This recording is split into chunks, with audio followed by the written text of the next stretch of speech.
Hello, welcome to our DLC Global ITES panel discussion. Today we are going to look at the digital disruption. About me, I'm Nabomita Mazumdar. I am the founder of Nabomita.com. We are a multi-channel digital platform. We serve every sector, every segment worldwide, serving we reach millions worldwide. I'm also the national chairman to CIMSME and board advisor to Asian African Chamber of Commerce.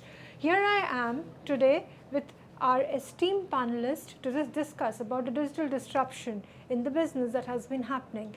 Last 2 years during the pandemic had suddenly took us into a world wherein none of us were prepared enough to run our businesses. The digital disruption that had happened, the interventions that happened was in a multiplier effect that cannot be matched with any kind of intervention by any company so far. So yes, my first question to Samuel, how do you define the digital disruption in the business world today? We have been through a time wherein almost every business became a digital business overnight. Everything was sold online, every transaction was suddenly happening through technology, irrespective of any segment they belong to. So my question to Mr. Samuel, how do you see the entire digital disruption that is there today? Yes, thank you very much. First, it's a great pleasure to be here with you guys. Thank you very much. Well, as far as the transformation, we really need to understand that the world is divided by two. We have the world before the corona pandemic, and we have the world before the corona pandemic.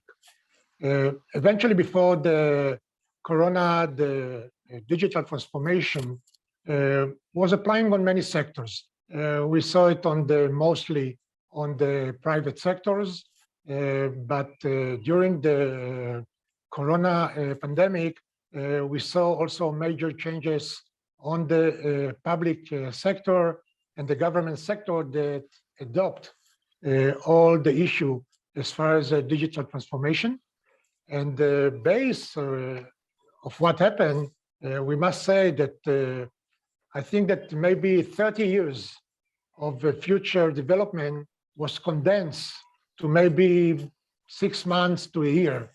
And based on this, a lot of changes have happened. We see all those changes in different type of sectors.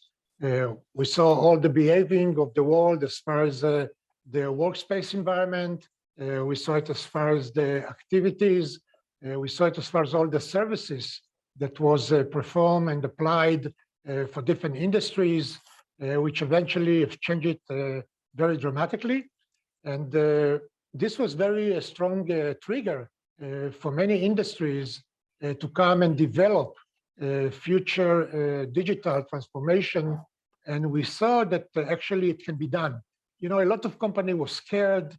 A lot of company didn't want to really go into it very fast. But again, because of the situation with the corona, they didn't have any choices, but really to adopt the new procedure and really go toward the digital transformation. Thank you, Samuel, for that answer. Going back a little, what do you think right now? Even though we are in a hybrid world, there are businesses which is happening physically, and then there is a digital mode to that business as well. If you have to give a ballpoint figure of what kind of business is still happening digitally, what number would you choose and how would you define it? Well, it's changing. You know, we're also facing some new technologies that will come in the future. I mean, we cannot ignore, for example, the NFT and all the blockchain industry, which are definitely going to be a major game changer in the world industry. I tell you right now, the NFT, I think within 2 years is going to be more than $100 trillion industry worldwide. And this industry is going also to develop, I think, at least 30 to 40 new type of industry that we are not even aware about them today. So eventually, as more as we go, the digital transformation is taking more part of our life. You know, we're facing the metaverse world. Yeah. You know, in the future, people will not go to the supermarket. They will go into the metaverse, and I think they are traveling around the shopping mall. They're going to do all the shopping, and the day later, the delivery is on the door, and that's it. Also, the possibilities on the metaverse world is much more colorful, it's much more appealing, the variety is much bigger.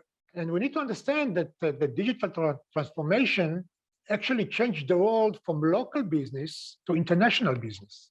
I mean, today, if you have a business, you can sell it to everybody worldwide. You don't need to be on your local store. You can do it across the ocean.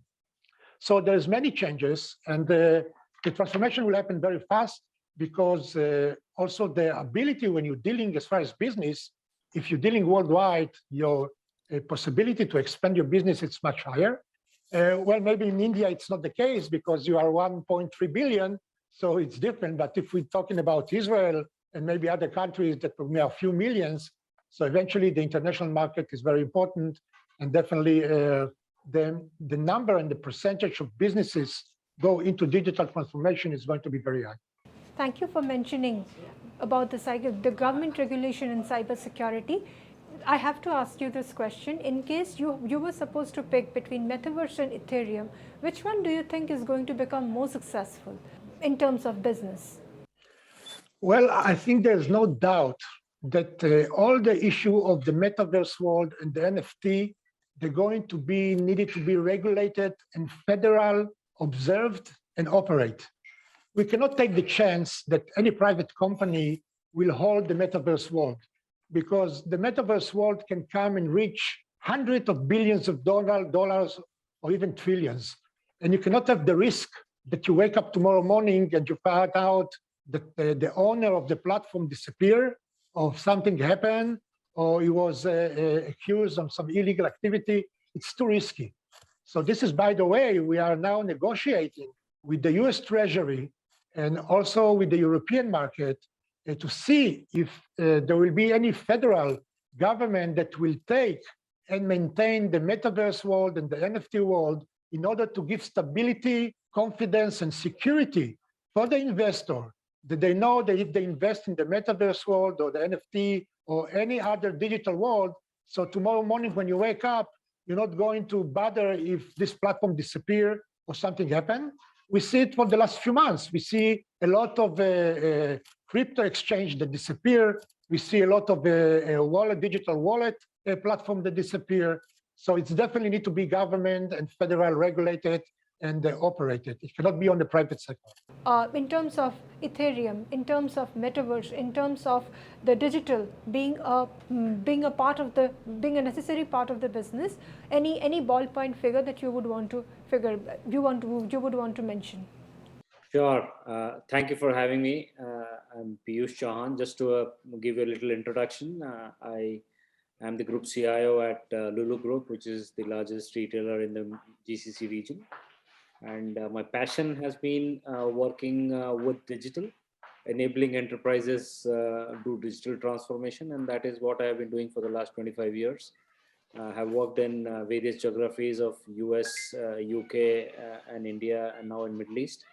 And my 2 cents on this topic is that to me, digital is not new. Yeah, although people are kind of making it to be as if it's a new thing which is born in COVID. I really don't believe that. There's nothing which is new.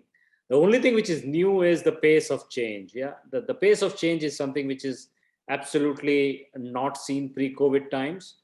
And so all the parts of digital commerce, all the parts of blockchain, all the parts of so-called now redefined metaverse, AR, VR always existed for last 30, 40 years.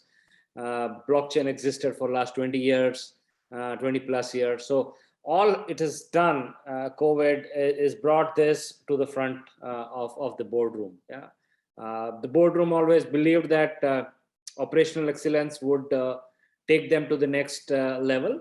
But what has come very, very clearly is that digital has to be at the core of it. And one of the things which people sometimes are not very familiar with is digital is not equal to IT. Yeah, digital is not equal to technology. And that is the important message which I've seen and learned from a very, very long time. Yeah. So if people believe that just by putting some technology solution, buying some technology solution, they are able to be digitally transforming themselves, and that is not the reality. And to me, digital means three things. Digital means your way of doing things have to change, which means that your people, process, technology pillars need to change drastically. You need to adapt the pace and bring everything in the center, which is around your customer. So you need to make sure that your customer is at the center of it. Whoever you're, whether you're a B2B player, whether you're a B2C player, make sure that you put everything at the center, which is your customer, and put every part of your business process and technology paradigms out there to work in a digital native mode. And that is where the difference lies. The post-COVID world kind of is for digital native enterprises. And unfortunately, there are a lot of very, very old organizations, very solid organizations, which want to change, but because the pace of change is so slow, they are feeling the heat of disruption and they are getting disrupted. So my message to all the enterprises, and that is what I do with board and executives, is pace of change is the most important thing. Digital at the core is the most important thing. Try to make sure that you do that with the help of data, with the help of agile processes, so that you're able to deliver to the promise of the customer. My next question to Roberto is about the tech dependency. Microsoft being a powerhouse of knowledge, how have Microsoft being a part of creating this kind of a knowledge pool, wherein everyone is prepared for a disruption that nobody is aware of, nobody can even predict. Yeah, absolutely. First of all, thank you for having me. It's a pleasure being here. My background is also in tech. I've been working for some of these large organizations we look at as examples of being very innovative, right? So Google, Microsoft, so these companies. And I remember in June 2020 when Satya was interviewed with some comments about what was going on with COVID and the pandemic. He basically said, in 2 months, we saw 2 years of digital transformation happening. Of course, from the lenses of Microsoft organization, which could apply to all the tech companies, what happened during those days, and especially during the lockdown and the pandemic, right? So 2 months, 2 years. And Piyush just spoke about this pace and speed. So I think what we saw is we saw 3 phases, right? So that companies, organizations went through COVID. One phase was more the respond to what was going on, right? So it was just the emergency, the situation, right? So companies, especially companies, didn't have a long-term vision, so reacted very, very responding to the crisis, to the situation. Second phase was company becoming more reactive, still reactive, but having a bit more time to reorganize things around the new situation, or what was called the new normal and the new situation. But the third phase is the most interesting for me, is the reimagine the future, right? So not only reacting and trying to talk about, yes, hybrid work, and now workers are more home, office, and then back and forth, or those sort of things, but it's also how could we reimagine the future, right? So trying to be building processes, organizations, and people in a more agile way, because the reality is there could be another pandemic, there could be another crisis, there could be another situations where we see that the previous organizations were stuck around a model, an operating model that was not allowing that. The other thing that we saw is the need to humanize technology and digital, if you want, the digital transformation. It should start with people first. Piyush mentioned the customer first, and I totally agree. Maybe one step before that would be even your employees as an organization, right? Because if you don't enable your sources, the sources that you have to focus on the customers, then you're missing a big opportunity. So, and that should be beyond just the narrative of this hybrid work we talked today, is even more than that, right? So how we can enable our employees, how we can enable the workforce to be prepared for change. Why decision making is not changing if we have more data. For example, we are still stick to quarterly earning calls, to annual reviews, and budgeting is still doing annually. Why those things cannot become real time? Because today we have granular data in real time. So how organizations can adapt and be more agile and implement this space in a way that really leverage what is already available. These technologies, we're not talking about anything new. When we talk about metaverse, those technologies are there since years, right? So I think it's about putting things into context and putting people first, empowering employees, and because if employees are bought into the vision, they have the right processes, access to data, access to information, decision making is made right, then of course with focus on the customers, then this digital thing is the thing that is going to happen, right? It's going to be, the change is going to be implemented. You basically is making change a consequence and not an objective of the whole process. Thank you, Roberto, for mentioning the importance of cybersecurity. My next question is about this entire, with this entire technological interventions happening so suddenly, this has created an added requirement for cybersecurity. As a business leader, how do you look at it in terms of cybersecurity, in terms of the spend towards cybersecurity and the attitude towards it? Yeah, look, thank you so much, Nabomita. It's a valid point. And on my side, I can confirm, look, from the tech company's perspective, right? So we have been doing a massive investment, and we are doing a massive investment in cybersecurity.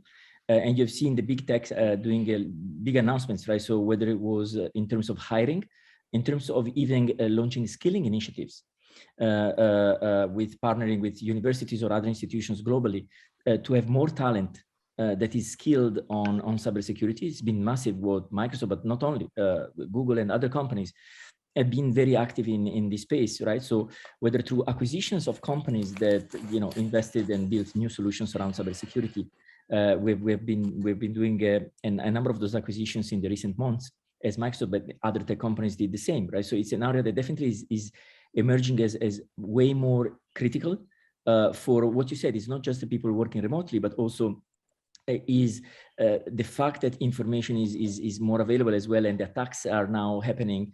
Cyber attacks are happening in many different ways. If we've seen, they can influence things from political elections to wars to things that have an impact on society as well. So there are ethical consequences as well on many of those things, right? So it's definitely an area of investment for us as tech companies, both in terms of solutions that either we develop or we acquire to make those available for our customers and partners, but also in terms of skilling. We need to have more talent that are ready and able to understand how to develop solutions relevant to cybersecurity. So definitely, I can only echo what you just said. Nabomita is an area that is very important for all tech companies, but also for society in general, because the risks are increasing, and what is at stake is much bigger than a few years back when the world was less connected, right? And we see it these days.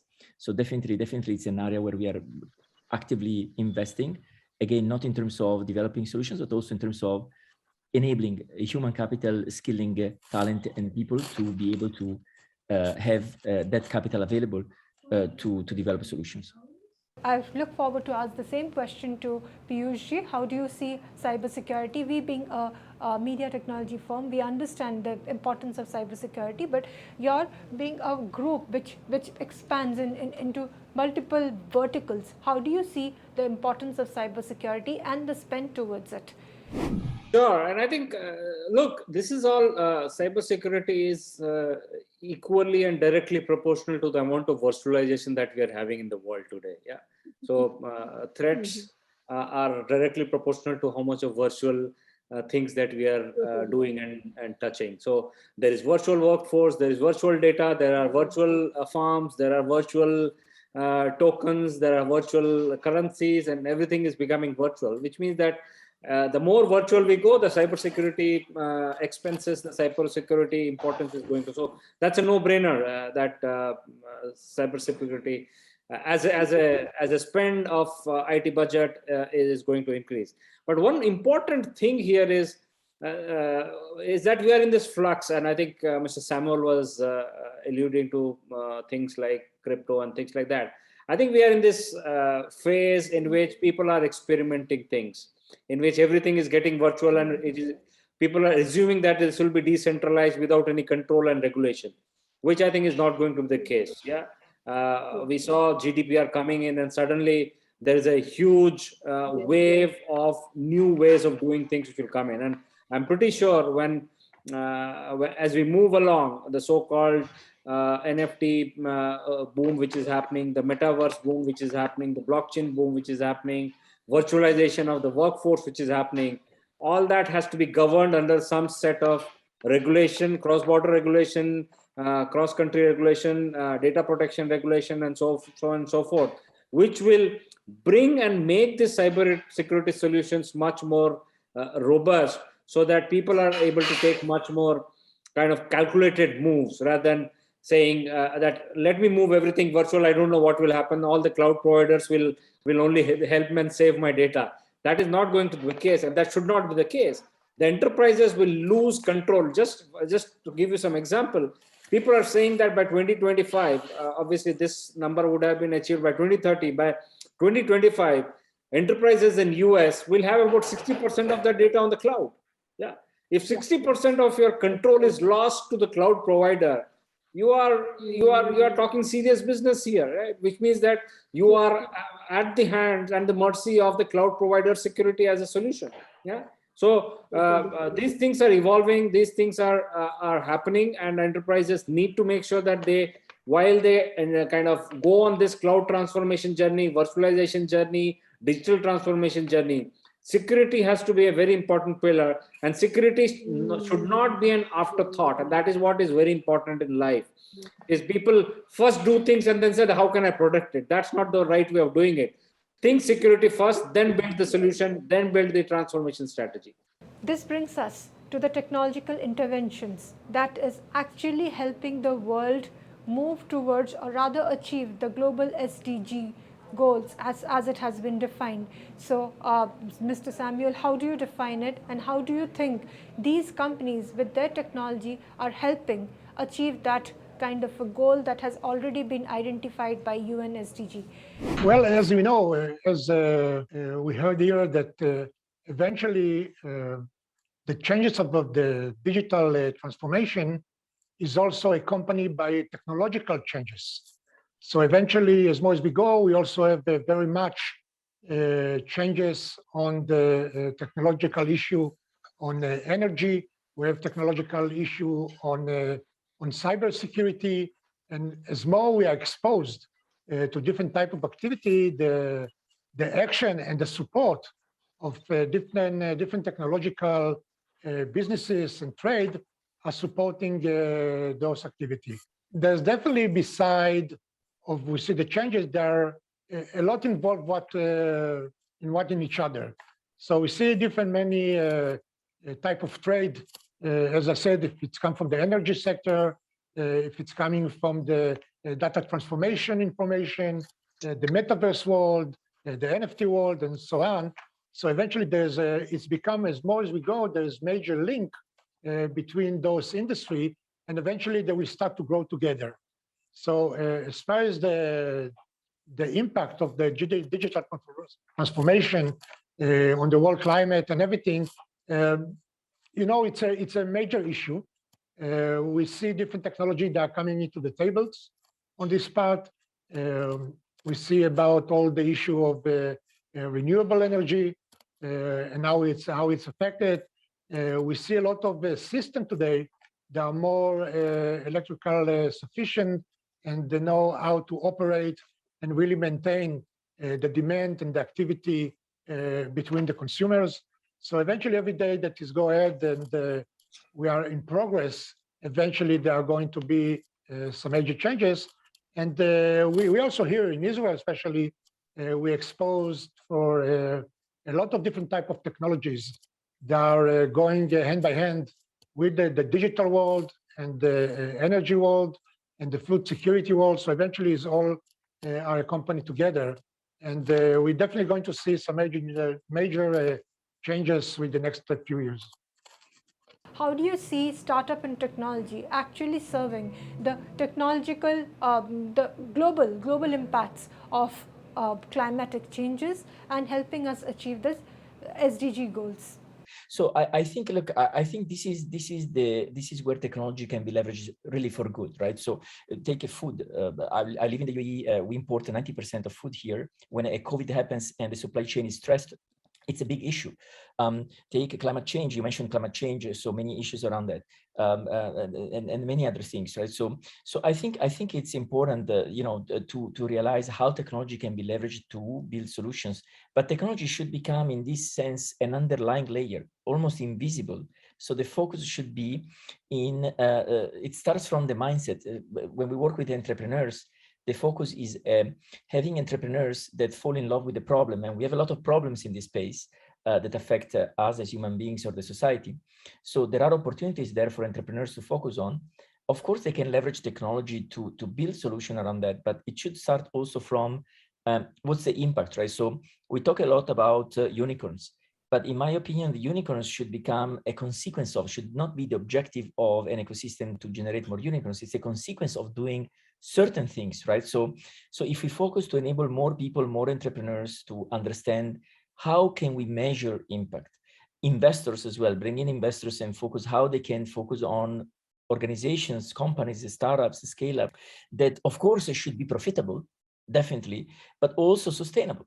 And the two things can marry together, right? So at Microsoft, for example, we focus a lot on sustainability. We decline sustainability around 4 main pillars, whether it's carbon, water, energy, agriculture.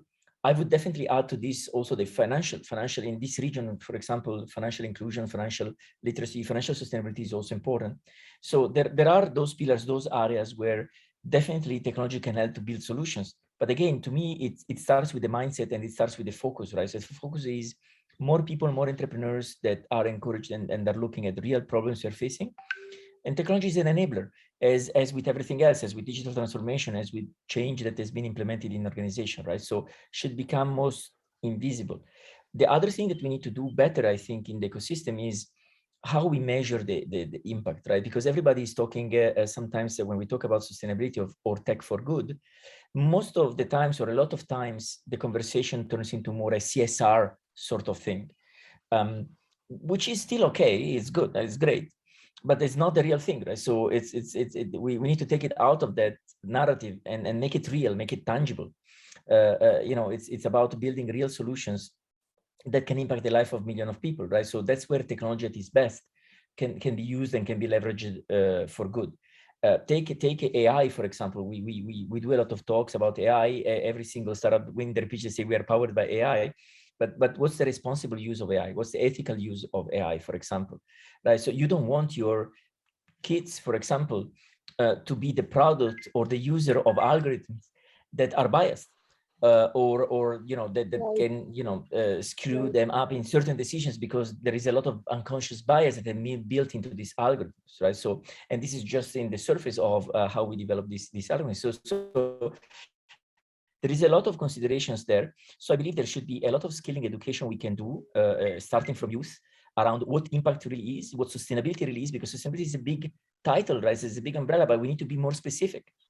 And I believe we should have more organizations start tracking around those areas under sustainability, showing the progress and showing where the gaps are, where the solutions are needed, because then it's matching the supply and demand, like in every case. So having skills, talent, and entrepreneurs that bring solutions to solve real needs, real problems, and bringing them together. Technology is underlying, is a layer that has to be leveraged to build those solutions. But as we said before, someone said before, most of the technologies have been there since a long time, and we can always find shortcuts, solutions, workarounds, right? So in this case, I think we're at a stage where we need to understand first what's really needed, how we are going to measure it, how we are going to track the progress and build the momentum around it, how we take all of this out of the narrative of the CSR and we make more tangible and more real. Well, again, like I was mentioning, security cannot be an afterthought, and hence your social responsibility cannot be an afterthought. How can we build everything which is revolving around human touch? And I think Roberto touched about this. One of the biggest challenge that people will face in the days to come is the human-machine interface. Yeah. And that is the biggest handicap which will happen. People will not know how to interact with machines, and machines will not understand human beings. And I don't know who will overpower whom, but that is the reality. And hence, we should not build something in greed. And I'm seeing a lot of unicorns just just trying to do things at a pace wherein all these considerations around SDG, around so-called kind of ethical profitability, I would say. I use this word very responsibly, yeah. So profitability at what cost, yeah. Growth at what cost. These are things which the new age entrepreneur should understand. It's not only about increasing valuation, but it also includes things like creating an ecosystem which is more sustainable, creating an ecosystem which is much more reliable and human friendly, so that you're able to deliver to those. I know whether those SDG goals are relevant or not, but at least if everyone does this own bit, I think the UN goals can easily be achieved overnight. Well, the digital transformation is already here, is already part of us. It's only the question of developing the new future of digital transformation. I mean, since the internet came to our life, since the computers came to our life, since we discovered the online, so a lot of things are changing. Again, is the question, what will be the steps in the future as far as promoting and adopting those transformation, to go side by side with our lifestyle. So eventually, as they said, there's a very old Chinese say, it's kind of a curse. They say, I wish you born in the most interesting time. And this is what's happening to us now. Even myself, if we're talking about even 20 years ago, did somebody know what is a cellular phone? In 1986, if we said we're going to talk with the device that will be on not on a landline, we sit on all different type of elements that it's really becoming a major developing in our technological world. As the question again is, how are we going to adopt and really participate on the world changing and development of the new technology, which is very fast, which by the way, especially Robert can be very sympathized with this, that today the technology is changing much quicker than the ability of the corporation to cover the expense on investing in those technology. I mean, they invest in something, even software, and then within 2 months, 3 months, a new software come in. To develop those type of software may take years, may take a lot of resources of people, may take billions of dollars. And then in 6 months, you have something new. So how it's a major conflict of interest. How you compare the big steps of the technological development into the economic situation. It's also need to be in consideration. You cannot say, oh, okay, we developed this, now we have something new, so let's forget about the old one and we start with something new.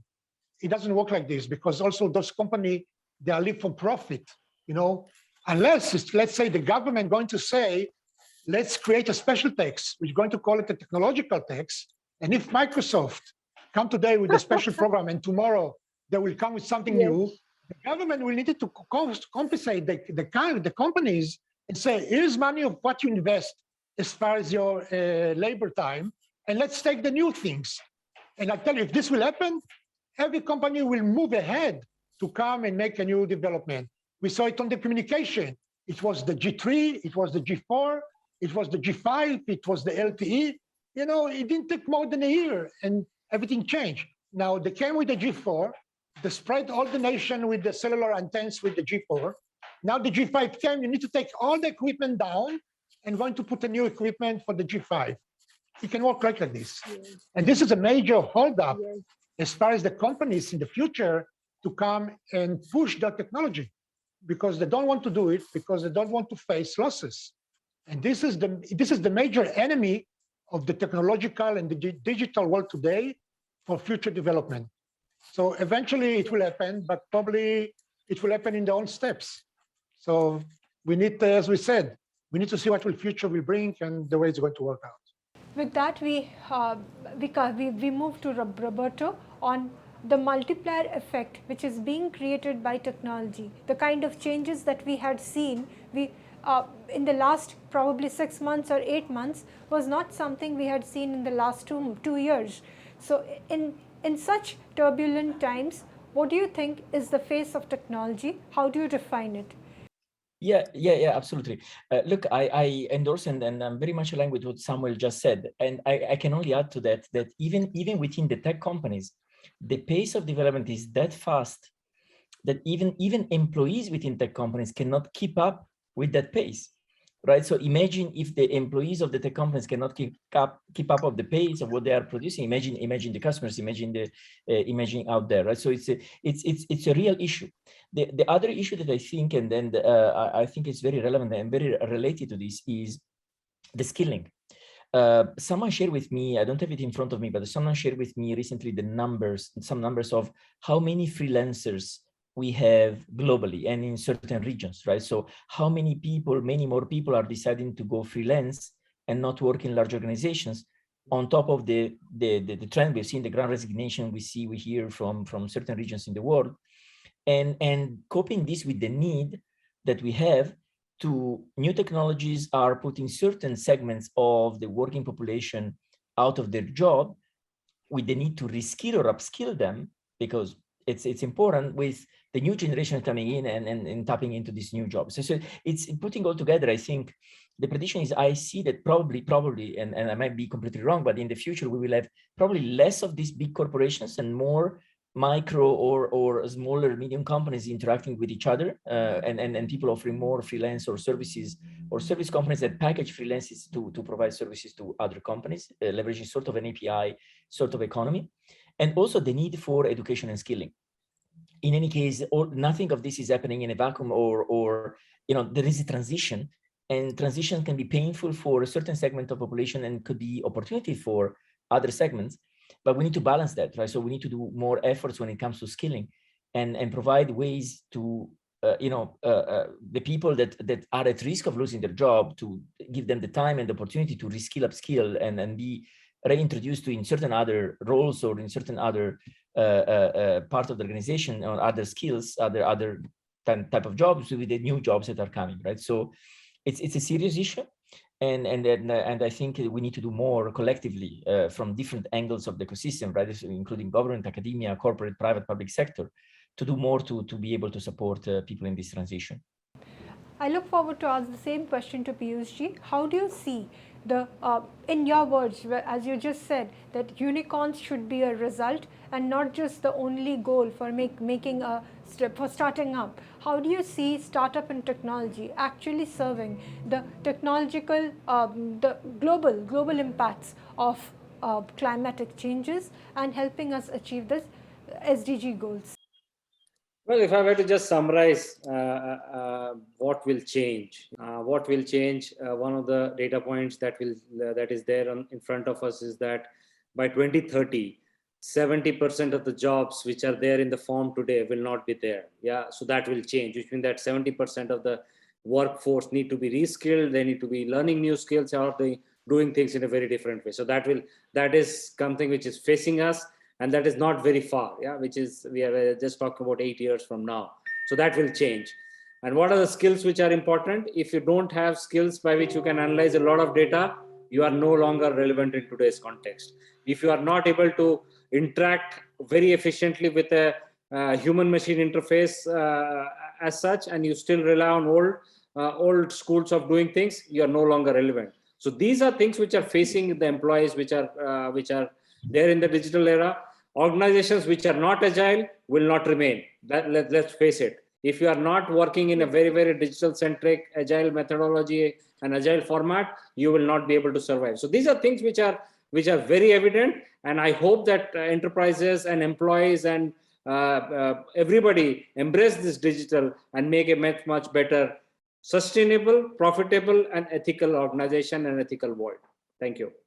It's absolutely an honor to talk about offerings, because over here we are not just offering mentoring, we are not just offering a support to you, we are also offering the services that we run as our business. I help product and brands, even ideas, popularize and reach reach out to millions. If you have a brand, if you have a product that you know can really impact the world, reach out to me. I would want to hear it. We help products sell to the target companies. So if you are looking forward to that kind of a reach, yes, do speak to me. My major activity as of today is my involvement with the Abraham Accord peace agreement between Israel and the GCC countries and some other countries.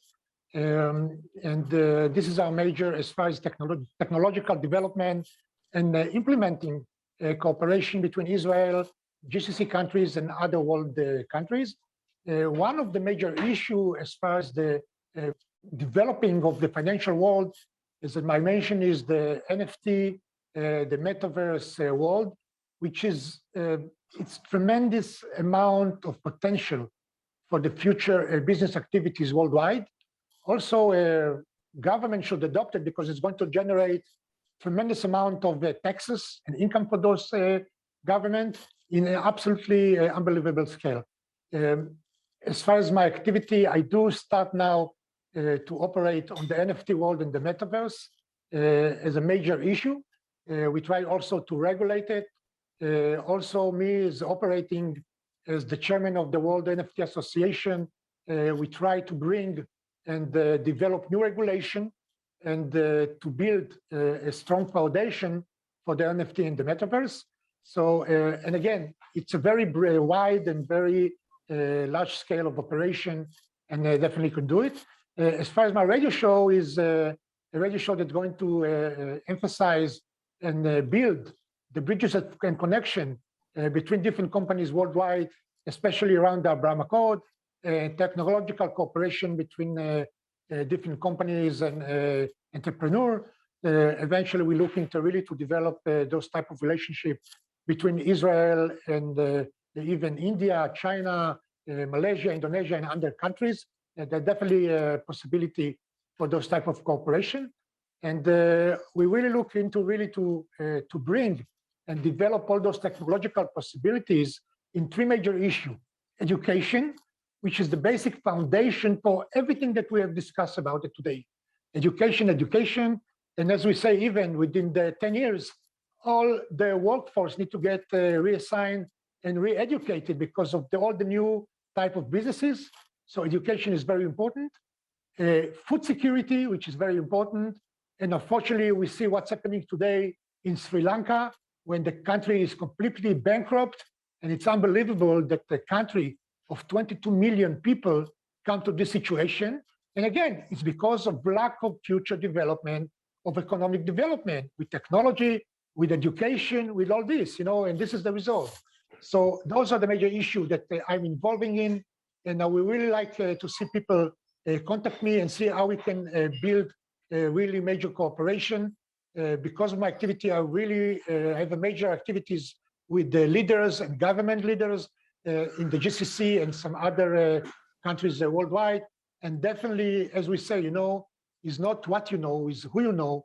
And those joining of forces can definitely develop a future cooperation. Hi, everyone. This is Piyush.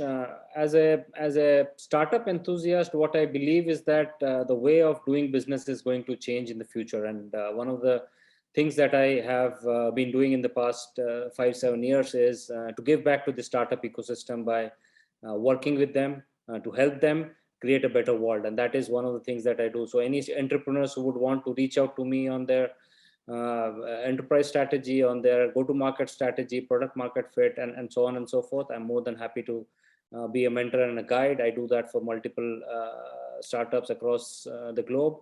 The second is use me as a bouncing board for your digital ideas, digital strategies.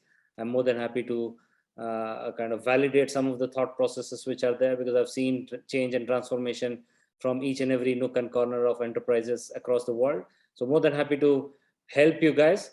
I am an avid speaker. I meet up a lot of people across various seminars, webinars, and forums. So more than happy to collaborate with people and then see if there are opportunities which arise out of that. So looking forward to working with you guys and interacting with you. Yeah, absolutely. First of all, thank you so much for having me. I have had the privilege to work with some of the most innovative companies in the world, the likes of Google, Microsoft, and learn how technology can really be leveraged to make an impact in the life of millions of people. So the services or what I can bring on the table is giving this back, right? So whether it's in the form of advising startups or corporates, in their innovation journey.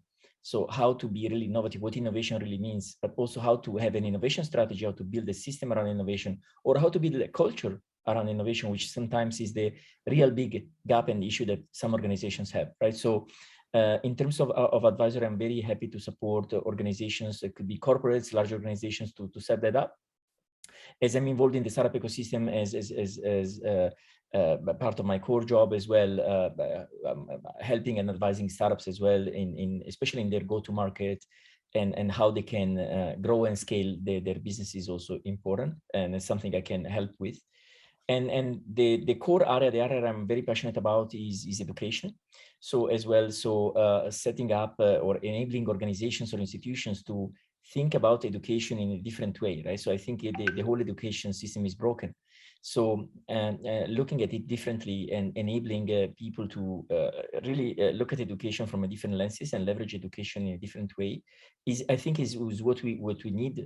We discussed it before about reskilling workforce, or we didn't touch much about youth, for example, but and how youth can tap into the new jobs or into their entrepreneurship, for example. So I think education is also an area where I'm very passionate about, and I believe that there is much we can do to bring this to a more effective way of doing things. And these are the main areas. I'm very passionate as well about sustainability as the last area. So I believe every single company in the next 20 years, whatever they will do, will be somehow related to sustainability. So it should start with awareness and tracking of and clarity of what the goals should be. So going more specific when we talk about sustainability, and then from there building initiatives and tangible initiatives that should be taken to market or to implementation. So these are areas where I'm very much willing to help, and then looking forward also to get the feedbacks of our sessions and get in touch with the community. I had the opportunity to listen to the best of the speakers for last almost an hour till now. Trust me, at least if I go back 2 years, at least by 2 years, I did not know what would be the most richest company in the world. Today we have Tesla buying Twitter. This is the best example of what technology, digital transformation, and how it can impact not just the climatic condition, not just goals across different countries, but also impact the business world in a manner that it can create the uproar that is now. It started with a company that was creating a very climatically responsible product, using technology to its fullest, moving on to buying the most responsive or the fastest growing, one of the fastest growing tech company in the digital sphere, which is Twitter. For us, if we look back, this is the best example of how it can be defined, how businesses can overnight change the history, geography, and the geopolitical interventions worldwide. It's not just one person running one company, it's one change, one point of the world, creating a multiplier effect, and in singularity impacting the entire world at the same point of time. So yes, we are in interesting times. Yes, we have lot more in store. We will look forward to it. Thank you so much for joining us in this DLC Panel Talks Global ITES Committee. Thank you and wish you all the best.